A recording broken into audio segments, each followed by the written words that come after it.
안녕하십니까. 네. 계약법 할 차례죠.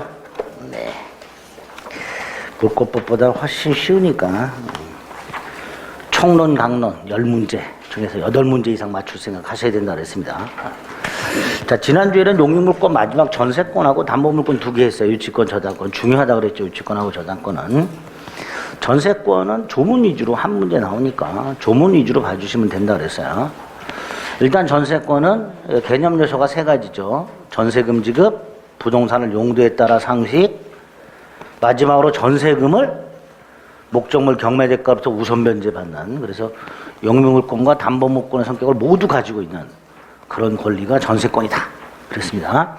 그래서 미등기 전세, 즉 임대차하고 꼭 구별하셔야 된다 그랬어요. 전세권 취득은 주로 법률 행위로 취득한다 그랬죠. 전세권 설정 계약, 전세금 지급, 전세권 등기. 존속기간 및 갱신 중요하다 그랬죠. 조문. 원칙 최장 10년 넘지 못한다. 단 건물 전세권은 최단 1년이 보장되죠. 건물 전세권 존속기간을 1년 미만으로 정했을 때 1년으로 본다. 만약에 기간을 정하지 않으면 313조 당사자는 언제든지 전세권 소멸을 통고할 수 있고 6개월이 경과함으로써 전세권을 소멸한다. 갱신에서는 약정 갱신이 있고 법정 갱신이 있었는데 법정 갱신도 건물 전세권에만 있었죠. 법정 갱신의 요건, 됐고, 효과.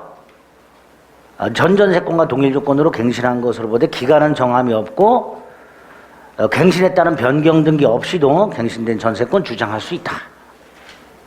전세권의 효력.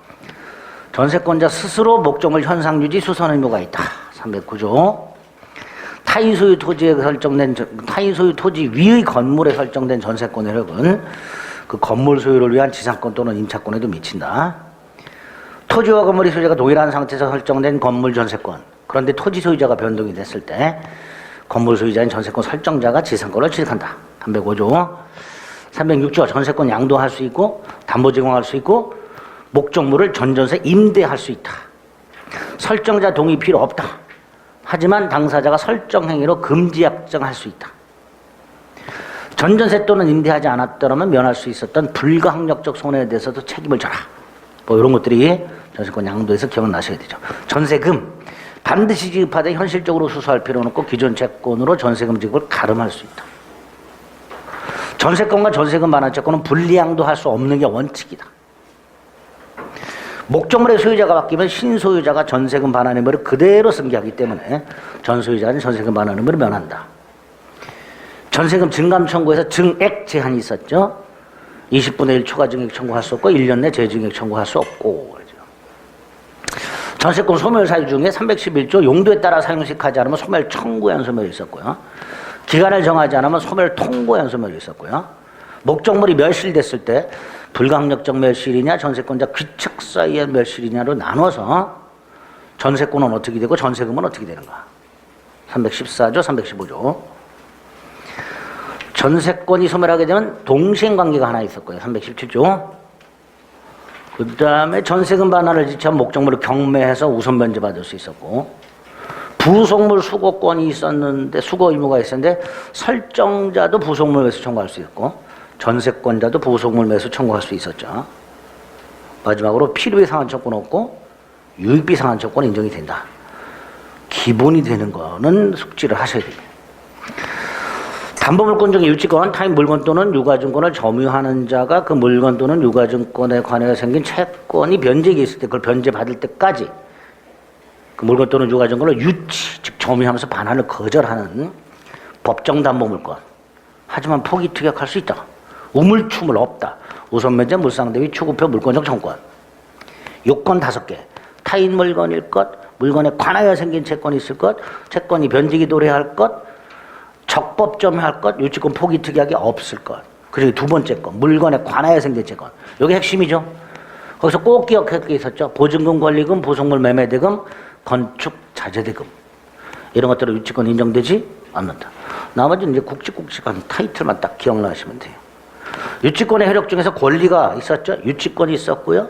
경매권이 있었고, 간이변제 총단권이 있었고, 특별히 승낙을 받아 유치물로 사용되어 담보제공에서 발생하는 과실을 수취하여 원본 및 이자에 충당할 수 있었고, 채무자 승낙 없이 보존에 필요한 사용할 수 있었고, 목적물에 주시한 비용 상환청권이 있었죠. 파산법상 별채권이라는 게 따로 인정이 됐습니다. 의무 두 개, 선량한 관리자의 주의 의무하고 채무자의 승낙이 없이는 유침으로 사용되어 담보 제공해서 안 되는 의무가 있었죠. 이 의무를 위반하면 유치권 소멸을 청구하여 유치권 소멸시킬 수 있었습니다. 유치권 소멸 사유, 물권 공통의 소멸 사유, 목적물의 멸실, 여기서 물상 대비 인정 안 된다고 그랬고요. 담보물권은 공통된 소멸 사유, 채권 소멸이 있었죠. 특히 326조 유치권 행사는 채권 소멸 시효 진행에 영향을 미치지 않는다. 유치권 특유의 소멸 사유, 의무 위반을 이유로 한 유치권 소멸 청구, 상당한 다른 담보 제공에 의한 유치권 소멸 청구, 점유 상실에 의한 유치권 소멸, 이런 것들이 유치권 특유의 소멸. 그래서 유치권 소멸 사유는 소멸 사유로 쭉 기억하지 마시고 나눠서 물권 공통 소멸 사유, 담보 물권 공통 소멸 사유, 유치권 특유의 소멸 사유, 이렇게 나눠서 기억을 좀 해 두셔야 됩니다.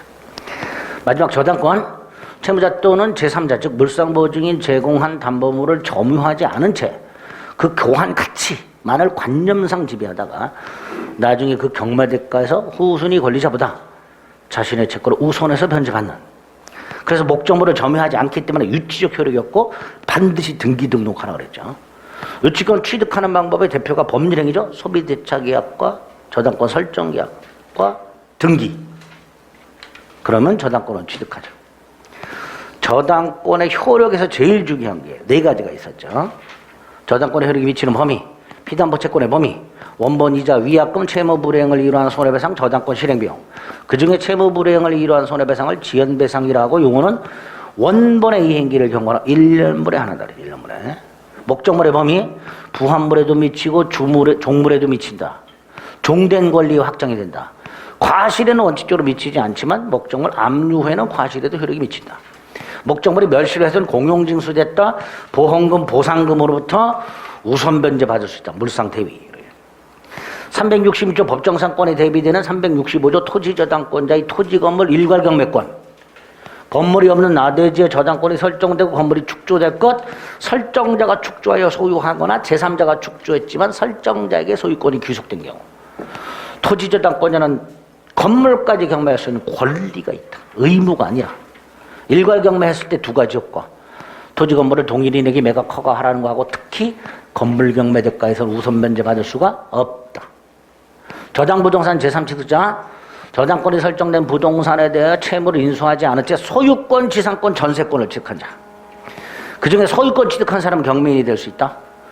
소유권, 지상권, 전세권 취득한 사람은 변제권, 구상권이 있다.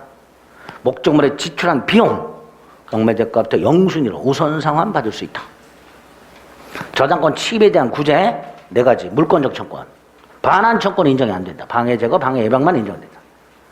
손해가 생기면 손해배상 청구할 수 있다. 설정자가 침해한 원상회복 또는 담보물 보충 청구할 수 있다. 채무자가 침해했을 때는 기한이익이 상실됨으로써 즉시 변제를 청구할 수 있다. 네 가지 보호장치. 저당권 처분, 저당권만 처분하지 못한다. 채권과 함께. 채권이 소멸하면 저당권 소멸한다. 특수저당권형의 근저당권, 계속적 거래계약을 통해 장래 발생하는 불특정 채권을 결산기 일정액을 한도로 우선 변제받는 권리, 근저당권이죠. 특징 두 개, 피담보채권의 불특정성과 부종성의 완화. 그리고 근저당권에서 중요한 거 두 개, 시험은 주로 여기서 나온다고 그랬죠.